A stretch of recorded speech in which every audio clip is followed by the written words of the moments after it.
കാളി 5000 അതാണ് ഇന്ത്യയുടെ ഇപ്പോഴത്തെ രഹസ്യ ആയുധം. അത് പാകിസ്ഥാനെ ഭസ്മമാക്കും എന്നാണ് കേൾക്കുന്നത്. എന്താണ് അതിനെക്കുറിച്ച് പറയാനുള്ളത്? ശരിയാണ്, ഇന്ത്യയുടെ രഹസ്യ ആയുധ ദണ്ഡാണ് കാളി 5000 എന്ന് പറയുന്നത്. അതിനെക്കുറിച്ച് കൂടുതൽ വിവരങ്ങളൊന്നും ഇന്ത്യ പുറത്തുവിട്ടിട്ടില്ല എന്നുള്ളതാണ്. കാരണം നമ്മുടെ ആയുധ ശേഖരണത്തെക്കുറിച്ച് കൂടുതൽ വിവരങ്ങൾ പുറത്തുവിട്ടാൽ അത് ശത്രു രാജ്യത്തിന് വളരെ പ്രയോജനം ചെയ്യും എന്ന് ഇന്ത്യക്ക് നന്നായിട്ട് അറിയാം. ഇന്ത്യക്ക് എന്നല്ല, എല്ലാ രാജ്യങ്ങൾക്കും അറിയാം. അതുകൊണ്ട് നമ്മുടെ കുറേ രഹസ്യ സ്വഭാവമുള്ള ആയുധങ്ങൾ നമുക്കുണ്ട്. ആ ആയുധങ്ങളൊന്നും ഇന്ത്യയല്ല ഒരു രാജ്യങ്ങളും അങ്ങനെ പുറത്തുവിടാറില്ല. നമ്മൾ തദ്ദേശീയമായി എടുത്ത ബ്രഹ്മോസ് മിസൈൽ വികസിപ്പിച്ച് കുറേ നാളുകൾക്ക് ശേഷമാണ് അതിൻ്റെ കൂടുതൽ വിവരങ്ങൾ ഇന്ത്യ തന്നെ പുറത്തുവിട്ടത്. സൂപ്പർസോണിക് മിസൈലാണ്, 290 കിലോമീറ്റർ വരെ സഞ്ചരിക്കാൻ, അതിന് വേഗതയിൽ സഞ്ചരിക്കാൻ സാധിക്കും. അതാണ് കിരാന ഹിൽസിൻ്റെ ചില ഭാഗങ്ങൾ തകർത്തത്, പാകിസ്ഥാൻ്റെ ആണവ കേന്ദ്രം ഇരിക്കുന്ന കിരാന ഹിൽസിൻ്റെ ചില ഭാഗങ്ങൾ തകർത്തത് എന്നൊക്കെയാണ് കേൾക്കുന്നത്. അതേപോലെ നമ്മുടെ ആകാശ മിസൈൽ പിന്നെ റഫേൽ, സുഖോയി, ഇതൊക്കെ നമുക്ക് ഇപ്പോൾ നരേന്ദ്രമോദി അധികാരത്തിൽ വന്നതിന് ശേഷമാണ് വലിയ ആയുധ ശേഖരം ഇന്ത്യക്കുണ്ടായതും സൈനിക ശക്തിയിലൊക്കെ ഇന്ത്യ 4ാം സ്ഥാനത്തേക്ക് എത്തിയത്. ഇപ്പോൾ 3ാം സ്ഥാനത്തേക്ക് ആകാൻ പോകുന്നു എന്നൊക്കെയാണ് റിപ്പോർട്ടുകൾ സൂചിപ്പിക്കുന്നത്. ഇപ്പോൾ നമ്മുടെ കര, വ്യോമ, നാവിക സേനയിലടക്കം നമുക്ക് ഒരുപാട് പിന്നെ ആയുധ കോപ്പുകളുണ്ട്. ഇപ്പോൾ INS Vikrant, INS Vikramadithyan, INS സൂറത്ത്, അങ്ങനെ നിരവധി വ്യോമമാർഗമാണെങ്കിലും കരമാർഗമാണെങ്കിലും നാവിക മാർഗമാണെങ്കിലും സൈനികർക്കൊപ്പം തന്നെ ശത്രു രാജ്യത്തെ അടിച്ച് ഭസ്മമാക്കാൻ തരത്തിലുള്ള മിസൈലുകളും നമുക്കുണ്ട് മിസൈലുകൾ, പിന്നെ ജെറ്റ് വിമാനങ്ങൾ, എയർ ഫൈറ്ററുകളൊക്കെ നമുക്കുണ്ട്. പിന്നെ ഇസ്രായേലിൽ നിന്നും റഷ്യയിൽ നിന്നും ഒക്കെ നമ്മൾ വാങ്ങുന്ന ആയുധങ്ങൾ ഇന്ത്യ തന്നെ അങ്ങോട്ടേക്ക് നിർമ്മിച്ച് ആയുധം വിൽക്കുന്ന തരത്തിലേക്ക് വരെ ഇന്ത്യ വളർന്നു. ഇന്ത്യയുടെ ബ്രഹ്മോസ് മിസൈൽ വാങ്ങാൻ 18 രാജ്യങ്ങൾ കാവൽ നിൽക്കുന്നു എന്നൊക്കെ ഉള്ളത് വലിയ രീതിയിൽ നമുക്ക് അഭിമാനം കൊള്ളാവുന്ന കാര്യമാണ്. അതിനിടയ്ക്കാണ് ഇപ്പോൾ ഈ ഇന്ത്യ പാകിസ്ഥാൻ സംഘർഷം അവസാനിച്ചതിന് ശേഷം പുറത്തു വരുന്നത് കാളി 5000 എന്ന ഇന്ത്യയുടെ രഹസ്യ ആയുധത്തെക്കുറിച്ചാണ് പുറത്തു വരുന്നത്. അതായത് ഈ ക്ഷണിക്കപ്പെടാതെ വരുന്ന ഏതൊരു മിസൈലുകൾക്കും വിമാനങ്ങൾക്കുമെതിരായ ഇന്ത്യയുടെ ഉത്തരമാണ് കാളി 5000. മാത്രമല്ല ശത്രു ഉപഗ്രഹങ്ങളെയും UAVകളെയും വളരെ പെട്ടെന്ന് തകർക്കാനും ഈ മിസൈലിന് സാധിക്കും എന്നുള്ളതാണ്. കിലോ ആംബിയർ ലീനിയർ ഇൻജക്ടർ എന്നതിൻ്റെ ചുരുക്കപ്പേരാണ് കാളി.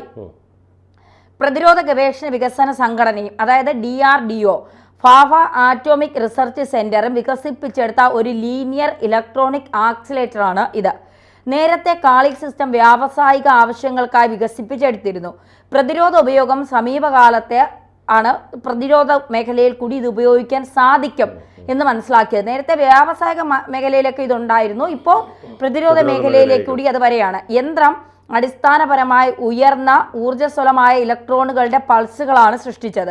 തുടർന്ന് മെഷീനിലെ മറ്റു ഘടകങ്ങൾ ഇലക്ട്രോണുകളെ ഫ്ലാഷ് എക്സ് റോകളോ അതായത് അൾട്രാ ഹൈസ്പീഡ് ഫോട്ടോഗ്രാഫിക്ക് വേണ്ടി മൈക്രോവേവുകളോ ആക്കി മാറ്റി.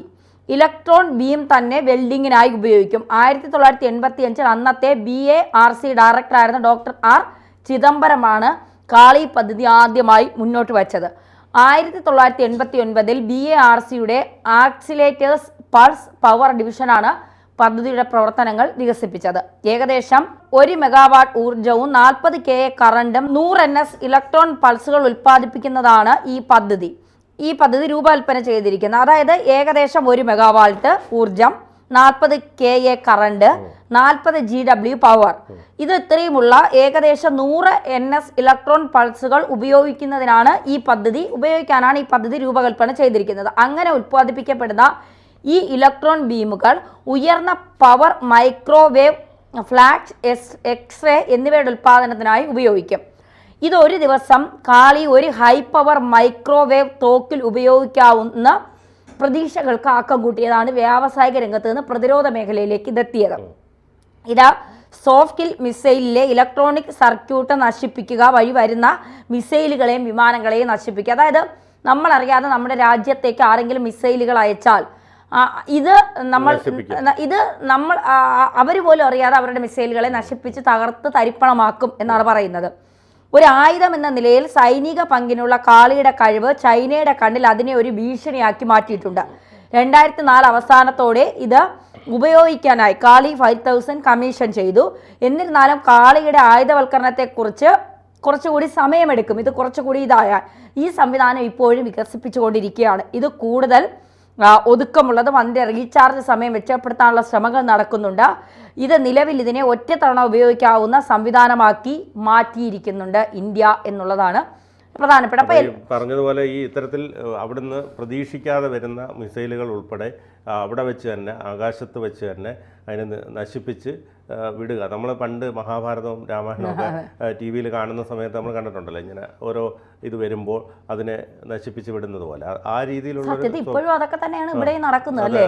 പാകിസ്ഥാൻ മറ്റേ അസുരന്മാരും ദേവന്മാരും തമ്മിലുള്ള യുദ്ധം, പാകിസ്ഥാൻ അസുരനും ഇന്ത്യ ദേവന്മാരുമായി നിന്നുകൊണ്ട് പാകിസ്ഥാനിൽ നയിക്കുന്ന എല്ലാം ഇവിടെ നശിപ്പിച്ചു വിടുകയാണ്. അത് തന്നെയാണ് ഇപ്പോഴും നടക്കുന്നത്. അപ്പോൾ അത് ഇതെന്ന് പറഞ്ഞാൽ ഇത്തരത്തിൽ ഒരുപാട് സാങ്കേതിക വിദ്യ ഇന്ത്യ ആയുധ ശേഖരത്തിലും അതോടൊപ്പം തന്നെ ഈ സൈനിക ശേഷിയിലൊക്കെ ഭയങ്കരമായിട്ട് വളർന്നു എന്നുള്ളതിൻ്റെ ഏറ്റവും വലിയ തെളിവാണ്.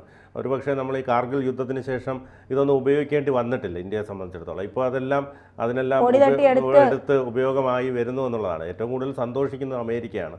കാരണം അവർക്കാണ് ഏറ്റവും കൂടുതൽ അതുവഴി കാശ് കിട്ടുന്നത്. അപ്പോൾ അതുകൊണ്ട് അമേരിക്ക, അതാണ് ട്രംപ് ഈ രീതിയിലൊക്കെയുള്ള ചില തമാശകൾ രൂപത്തിൽ പറയുന്നത്. ഇന്ത്യയും പാകിസ്ഥാനും ഒരു ചായ കുടിച്ചാൽ തീരാവുന്ന പ്രശ്നങ്ങളേ ഉള്ളൂ എന്നൊക്കെ ട്രംപ് പറയുന്നത്. മേശയ്ക്കപ്പുറം ഇരുന്ന് സംസാരിച്ച് തീർക്കാവുന്ന. പക്ഷേ ഇത് അത്തരത്തിൽ പറഞ്ഞുകൊണ്ട് തന്നെ ട്രംപ് ഇത് രക്തം കുടിക്കുന്നു എന്ന് തന്നെ പറയേണ്ടി വരും. അതാണ് ട്രംപിൻ്റെ ഒരു രീതി. ഏതായാലും ഇത്തരത്തിലുള്ള ഒരുപാട് ആയുധങ്ങൾ കഴിഞ്ഞ ദിവസവും മറ്റൊരു ആയുധവും രംഗത്ത് വരുന്നുണ്ട്. അപ്പോൾ അതെല്ലാം പാകിസ്ഥാനെ സംബന്ധിച്ചിടത്തോളം ഏറെ ഭീതിപ്പെടുത്തുന്ന ഒന്നാണ്. കാരണം ഇന്ത്യ ഓരോ ദിവസം കഴിയുന്നതോറും വളരുകയാണ് സൈനിക ശേഷിയിലും ആയുധശേഷിയിലുമൊക്കെ. അതുകൊണ്ട് തന്നെ പാകിസ്ഥാൻ ഇനി ഒരു സമവായത്തിലേക്ക് പോകാനുള്ള സാധ്യത മാത്രമേ കാണുന്നുള്ളൂ. തീർച്ചയായിട്ടും പാകിസ്ഥാൻ അങ്ങനെ പോയാലേ രക്ഷയുള്ളൂ. ഇല്ലെങ്കിൽ പാകിസ്ഥാൻ ഈ ഭൂമുഖത്ത് തന്നെ ഉണ്ടാവില്ല. ഒരു ഭാഗത്ത് ബലൂചിസ്ഥാൻ പാകിസ്ഥാനെ വല്ലാതെ ആക്രമിച്ചുകൊണ്ടിരിക്കുന്നു. മാനസികമായി തന്നെ പാകിസ്ഥാൻ അടികൊടുക്കുന്നു.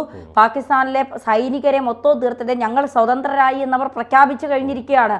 പല സോഷ്യൽ മീഡിയ പ്ലാറ്റ്ഫോമിലും അത് വന്നു കഴിഞ്ഞു. ബലൂചിസ്ഥാൻ പിന്നെ സ്വതന്ത്രമായി, ഞങ്ങൾക്ക് അവർ പാസ്പോർട്ട് ഉണ്ടാക്കാനുള്ള അവരുടെ പ്രത്യേക പാസ്പോർട്ട് കറൻസിയൊക്കെ ഉണ്ടാക്കാനുള്ള എല്ലാ കാര്യങ്ങളും അവർ രൂപകൽപ്പന ചെയ്തു വെച്ചിരിക്കുന്നു എന്നാണ് പറയുന്നത്. അപ്പോൾ പാകിസ്ഥാനെ സംബന്ധിച്ചിടത്തോളം ബലൂചിസ്ഥാൻ ഒരു ഭാഗത്ത് നടിക്കുന്നു, ഒരു ഭാഗത്ത് നിന്ന് ഇന്ത്യയെ ചൊറിയുമ്പോൾ ഇന്ത്യ അതിലും വലിയ മാന്തൽ നൽകുന്നു, സാമ്പത്തികമായി തകർന്ന് തരിപ്പണമായി കിടക്കുന്നു. പിന്നെ ഇന്ത്യ വാങ്ങിക്കൂട്ടുന്ന ആയുധങ്ങൾ, ഇന്ത്യ തന്നെ തദ്ദേശീയമായി വികസിപ്പിച്ചെടുക്കുന്ന ആയുധങ്ങൾ, പുതിയ ആയുധ ശേഖരം, ഇന്ത്യയുടെ സാമ്പത്തിക വളർച്ച, ഇതൊക്കെ കാണുമ്പോൾ പാകിസ്ഥാൻ മനസ്സിലാവും നിന്ന് പൊരുതാൻ പറ്റുന്ന ഒന്നല്ല ഇന്ത്യ എന്ന് പറയുന്നത്. ഇന്ത്യ എന്ന് കേൾക്കുമ്പോൾ ഇപ്പോൾ പാകിസ്ഥാനിലെ സൈനികർക്കടക്കം ഭയമെന്നാണ് കേൾക്കുന്നത്.